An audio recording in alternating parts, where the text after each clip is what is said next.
आज से ये आसन इंद्रासन नहीं, शुंभासन के नाम से जाना जाएगा। आज से देवराज भी मैं ही हूं।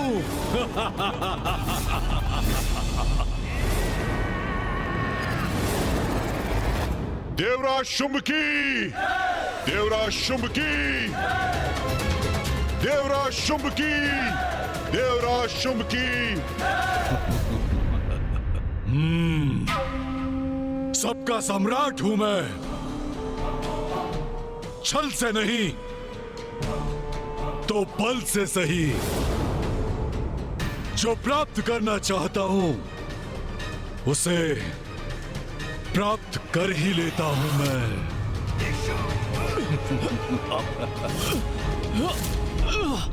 देवताओं, जो कुछ भी तुम्हारा है सब कुछ मेरा हो चुका है।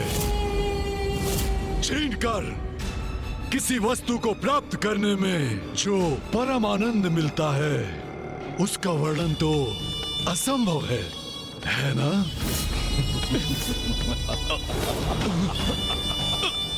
अब मेरे सेनापति अपना अपना आसन ग्रहण करेंगे।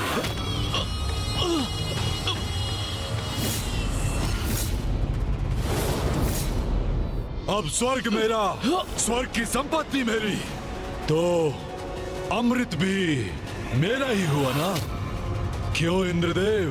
तुम कुछ भी कर लो दुष्टासुर, अमृत तक तुम कदापि नहीं पहुंच पाओगे। अमृत कहाँ छिपा के रखा है इन धूर्त देवताओं ने? अमृत प्राप्त करोगे तुम? क्या समझते हो अमृत प्राप्त करना इतना सरल है? दुष्ट!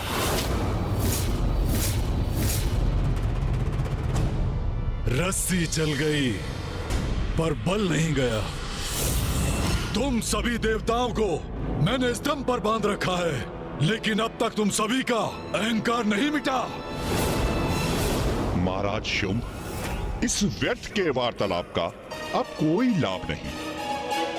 आपको स्मरण है कि जब आपने इन देवताओं को अपने राजभवन में आमंत्रित किया था तो असुरी नारियों ने कितना मनोरंजन किया था इन देवताओं का। हाँ, किया तो था, और उस मनोरंजन में इंद्र को कितना आनंद आया था।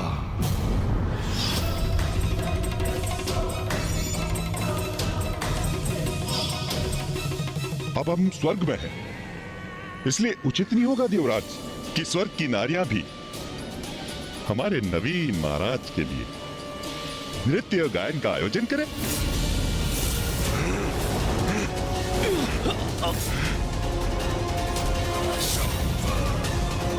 ये दुष्ट अब हमारी स्त्रियों का अपमान करना चाहता है। वाह भ्राता निशुंभ, तुम्हारा ये उत्तम सुझाव है। स्वर्ग की देवियों का भी उनके नवीन महाराज के प्रति कोई दायित्व है। जब स्वर्ग ही मेरा है तो यहाँ की देवियों पर भी मेरा ही अधिकार हुआ ना? अवश्य भ्राता, अवश्य। हाँ देवराज शुंभ, कैसी धृष्टता है यहाँ की स्त्रियों की। अपने नए देवराज का स्वागत तक करने नहीं आई और ना ही कहीं दिखाई दे रही है। तो क्या अमृत के साथ साथ अपनी देवियों को भी छुपा के रख रखा है इंद्र ने? सेनापति निशुंभ, हमारे सैनिकों को आदेश दो कि उन देवियों को ढूंढकर हमारे समक्ष प्रस्तुत करें। इंद्रदेव, मैं तुम्हारे नेत्रों के समक्ष उनका अपमान करूंगा और फिर तुम मुझे बताओगे कि अमृत कहाँ है। इतना साहस तुम्हारा! ऐसा कदापि नहीं कर सकोगे तुम। महाराज शुंभ, मुझे आज्ञा दीजिए, मैं अभी उन देवियों को खींच कर लाता हूँ। उसकी कोई आवश्यकता नहीं।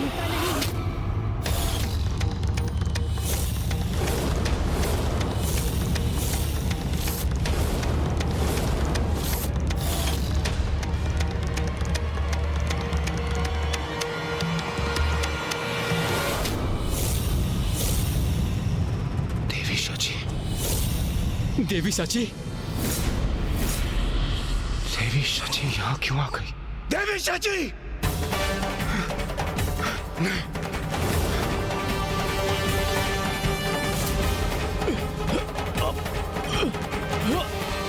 स्वामी एवं अन्य देवताओं की ऐसी दुर्दशा करती है इन असुरों ने।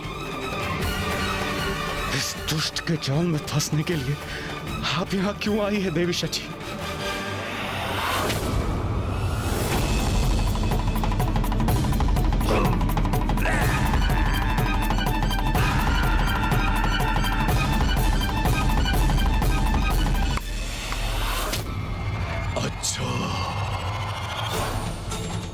तो ये है इंद्रदेव की पत्नी सची। इंद्रदेव, आपने बताया नहीं आपकी पत्नी अद्भुत सुंदरी है। अद्भुत, अद्भुत। यदि इसके पूर्व मुझे ज्ञात होता तो मैं इन्हें अपनी राज्यसभा में अवश्य आमंत्रित करता। हाँ देवराज, इतनी सुंदर स्त्री के आगमन से तो हमारी राज्यसभा की शोभा और बढ़ जाती।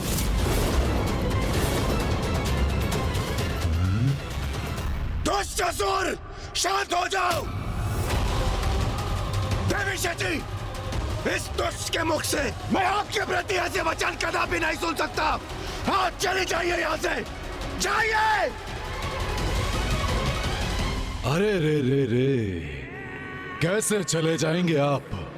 हम तो मनोरंजन की प्रतीक्षा कर रहे थे। हमारा मनोरंजन तो आपके रूप में प्रविष्ट हुआ है, तो हम आपको कैसे जाने देंगे?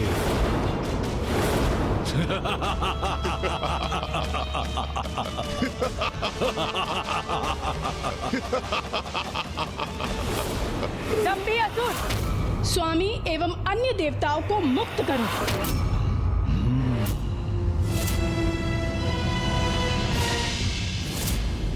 अवश्य करूंगा, अभी और इसी क्षण करूंगा, परंतु उसके लिए तुम्हें मेरा बंदी बनना होगा। निर्लज्ज दुष्ट, धृष्टता की भी सीमा होती है। मुझे मुक्त करके देख, फिर मैं तुझे कैसा पाठ सिखाता हूँ। इंद्रदेव, अपने स्वर नीचे करो। अब तुम देवराज नहीं रहे, मात्र तुच्छ हमारे बंदी हो। ए सची, मैं तुच्छ नारियों से विवाद में नहीं पड़ता। जाओ और जिन देवियों को तुमने छुपा के रखा है ना, मेरे सामने लेकर आओ। चलो जाओ यहां से।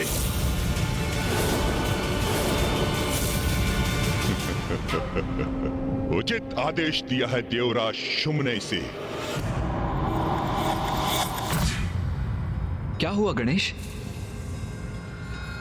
भैया, स्वर्ग में देवगण एवं माताएं संकट में हैं। हमें शीघ्र देवताओं की सहायता के लिए जाना होगा। मात्र देवगण ही नहीं, उसके पूर्व हमें माताओं की भी रक्षा करनी होगी अनुज। भैया, माताओं की चिंता ना करें, क्योंकि जब स्त्री शक्ति जागृत होती है तो कोई असुर उसके समक्ष टिक नहीं सकता। देवराज के सिंहासन पर बैठकर स्वयं को अत्यंत ही महान समझ रहे हो ना तुम, किंतु कदाचित तुम ये भूल रहे हो कि ये सिंहासन ना तो पहले तुम्हारा था और ना ही तुम्हारा कभी होगा। तुम क्या समझते हो? तुम प्रथम असुर हो जिसने स्वर्ग के सिंहासन पर अधिकार प्राप्त करने की चेष्टा की है। अरे कितने असुर आए, कितनों ने प्रयत्न किया, परंतु मृत्यु के सिवाय उन्हें कुछ प्राप्त नहीं हुआ।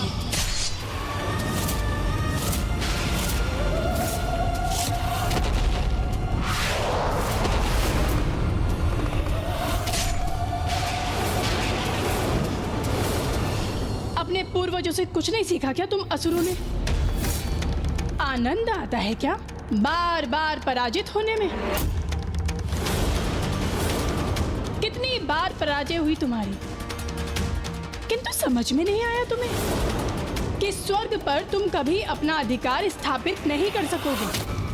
अपने इन विचित्र सेनापतियों के साथ अपनी शक्तियों का दुरुपयोग कर यहाँ आ तो गए हो, किंतु सत्य है, विनाश काले विपरीत बुद्धि। अनेकों बार देख चुके हैं हम, क्योंकि जब तुम्हारा अंत पुकारता है तो तुम असुर इसी प्रकार स्वर्ग लोक आ जाते हो। अब तुम सभी का अंत समय आ गया है।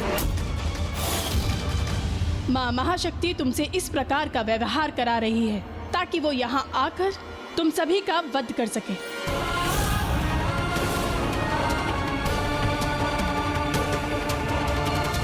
तुच्छ नारी, बहुत बोल चुकी हो तुम।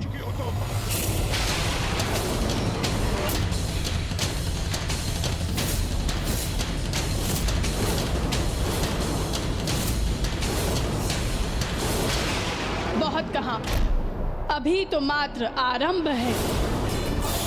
माँ महाशक्ति चाहती तो अभी तुम सभी का अंत कर सकती थी, किंतु नहीं, वे सदैव सभी को सुधरने का एक अवसर अवश्य देती है। इसलिए मेरे माध्यम से वो तुम्हें चेतावनी दे रही है। तुम्हारी भलाई इसी में है कि तुम शांत रहकर मेरे वचनों को ध्यान पूर्वक सुनो। क्या कहा था तुमने? तुच्छ नारी। नारी को तुच्छ समझने वाले, ये मत भूलो कि तुम्हारा जन्म भी एक नारी से हुआ है। और ये स्मरण रखना कि तुम्हारा संहार भी एक नारी ही करेगी। और यदि तुम्हें इसमें कोई भी संदेह है तो अपने पूर्वज महिषासुर का स्मरण करो कि किस प्रकार जगत जननी ने उस महिषासुर का भयंकर वध किया था।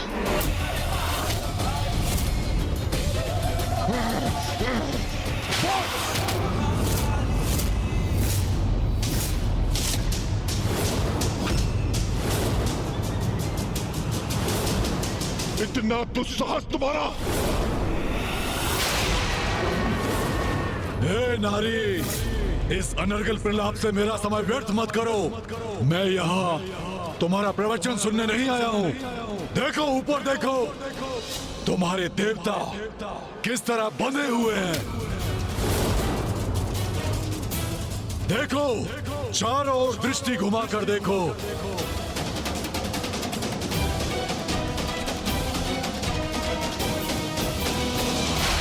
यहाँ का राजा मैं हूँ। ये तुम्हारे स्वामी का राजभवन नहीं, ये मेरा राजभवन है। और मेरे सैनिक भीतर और बाहर रह के यहाँ की रक्षा कर रहे हैं।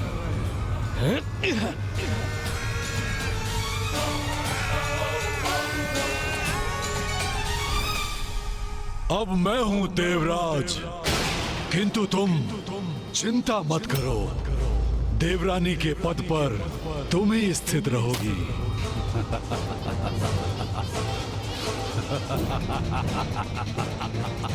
आओ, मेरे निकट आकर अपना स्थान ग्रहण करो।